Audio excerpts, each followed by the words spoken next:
Magandang tanghali! Kumusta po? Narito po ulit ang update natin para sa lagay ng ating panahon.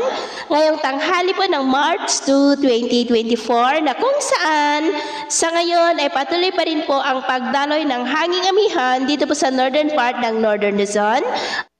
Habang ang shear line ay nandyan pa rin po sa northeastern part ng Cagayan at easterlies pa rin ang hangin na patuloy po na umiihip sa may Visayas at Mindanao. At sa ating long range forecast, consistent pa rin naman po na walang bagyo na nakikita na tatawid dito po sa ating bansa hanggang po sa susunod na 2 linggo. At sa lagay ng ating panahon, ngayong tanghali ay maayos ang panahon sa malaking bahagi ng ating bansa pero dahil po sa amihan at shear line ay maulap pa rin ang kalangitan with isolated rains dito po sa Cagayan Valley at posibleng malalakas na ulan dito po sa may Cagayan at may mga isolated rains rin sa ilang bahagi ng Apayao at maulap ang kalangitan with isolated rains rin sa ilang bahagi po ng Kalinga, Mountain Province, Quezon, Oriental Mindoro, Tacloban, Samar, ilang bahagi po ng Caraga at Sulu Archipelago. At sa susunod po ng mga oras ay maayos pa rin ang panahon sa malaking bahagi ng ating bansa pero may tsansa pa rin ng maulap na kalangitan with isolated rains.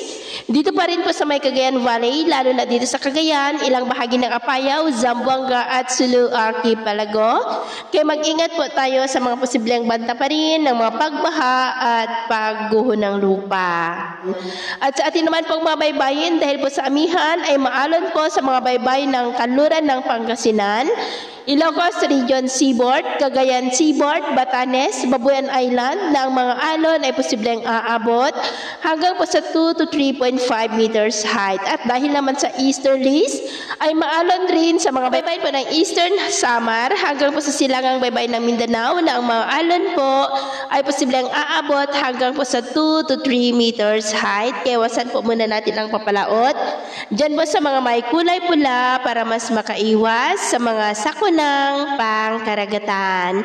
So, yun po ng latest update natin sa araw na ito. Ako po muli si James na nagsasabing sa kahit na pagsubok po na darating sa ating buhay, huwag po tayong mawawalan ng pag-asa. Thank you and God bless.